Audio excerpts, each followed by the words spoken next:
Welcome back, everybody. I'm Jay from Investonomics, and it's that time of the week again. It is lecture time. So this week we're going to be covering the basics of candlesticks and how they operate and a little bit of their history. And this is going to be the second of the trading series videos. So I hope you guys enjoy, and I'll see you next week.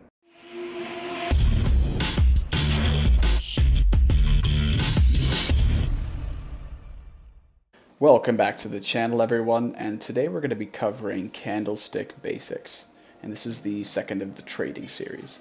So candlesticks go back in history to Japan.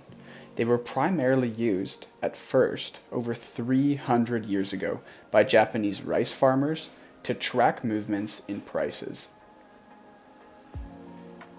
But it wasn't until much later that the idea of using these candles was brought to the United States through a famous book, and it's still used to chart securities today and is commonly the standard in all platforms, trading platforms.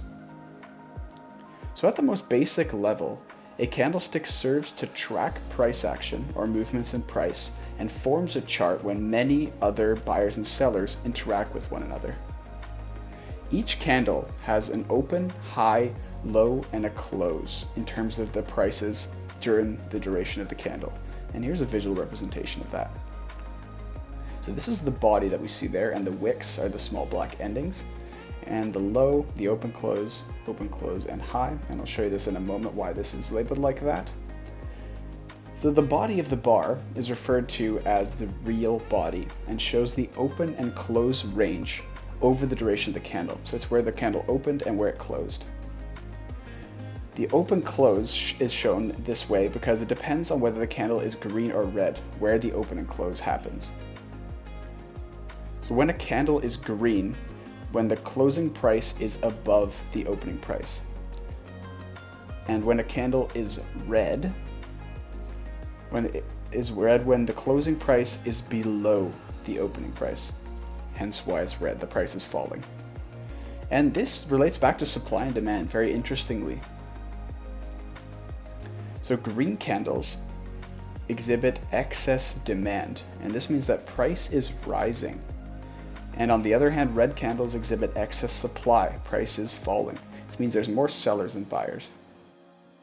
So we'll look at an example of each of these types of candles.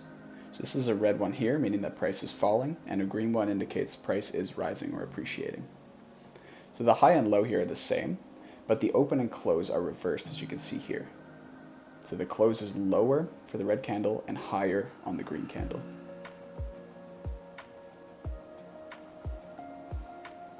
Candlesticks are commonly used by traders for day trading and swing trading, and it's called using technical analysis when these candles form various patterns.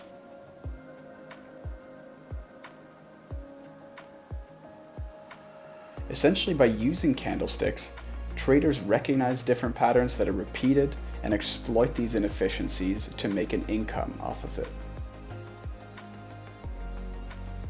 So the time frames refer to the length or duration of an individual candlestick and range from 30 seconds to yearly candles. So there's a large variety of different candle lengths you can choose. Day traders mainly focus on 1, 2, and 5-minute candles. Swing traders focus mostly on hourly, daily, and weekly candles, and investors and core traders focus on daily, weekly, and yearly charts and candles. And this is mainly to account for how long they're holding their trade. Another way to think about candles is in the amount of number of buyers and sellers that occur over the candle's duration. More buyers and sellers indicate a green candle, and more sellers than buyers indicate a red candle. So now we're going to take a real-life example here of the SPY or S&P 500 index. So here I've just inserted a photo.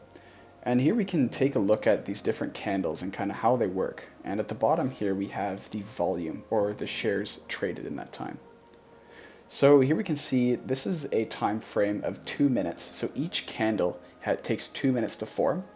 And we can see various wick lengths, which is the little tails, and the highs and lows of them, and then the open and close. Again, look at the direction that the candles are moving in the color. So when they're red, they're moving downward, green is upward, and demand is higher when it's green and lower when it's red.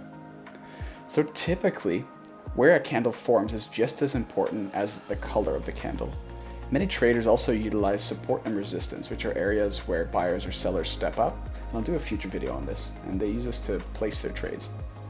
Volume, which is also really important, which is displayed on the chart here, indicates how intense trading was during a candle's duration, and higher volume means that buyers and sellers are interacting more intensely.